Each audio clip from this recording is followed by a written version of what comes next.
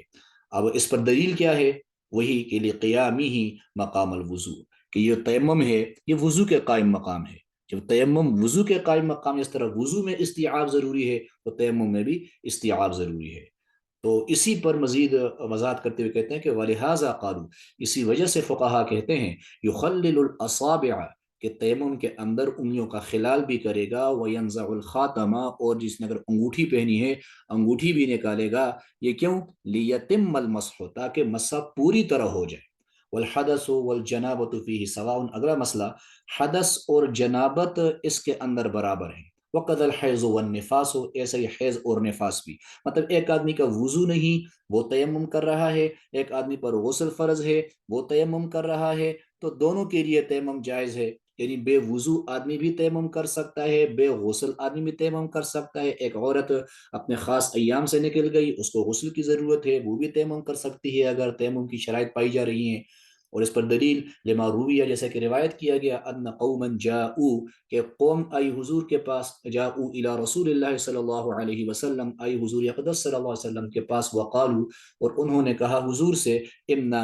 انا قوم، کہ اللہ کے رسول ہم ایسے لوگ ہیں کہ نسکن هذه الرمال، ہم اس ریگستان میں رہتے ہیں، ولا نجد الماء شهرا او شهرين، ہم مہینہ مہینہ دو مہینے پانی بالکل نہیں پاتے، ہمیں نہیں ملتا پانی۔ وفینا الجنوب والحائض والنفساء، ہمارے اندر جنبی آدمی بھی ہوتے ہیں، حیض و نفاس والی عورتیں بھی ہوتی ہیں، تو مطلب ہم کیا کریں، ہمارے لیے کیا حکم ہے؟ تو حضور صلی اللہ علیہ وسلم نے فرمایا علیکم بارضکم، علیکم یہ اسم فعل بمعنی خضوع، علیکم بارضکم، یعنی افعلوا التیمم بارضکم، اپنی زمین سے اپنی مرضی سے کیا کرو؟ تیمم کرو۔ تو اس کے اندر انہوں نے، پوچھنے والے نے پوچھا، یعنی لازمی بات ہے جنبی، حائضہ، نفاس والی عورت، ان کو غسل کی ضرورت پڑتی ہے، تو ان کے لیے بھی حضور نے تیمم ہی تجویز کیا، ان کو بھی حضور نے تیمم ہی کا حکم دیا۔ تو تیمم یہ کیا ہے؟ یہ وضو کا بدل بھی ہے، یعنی وضو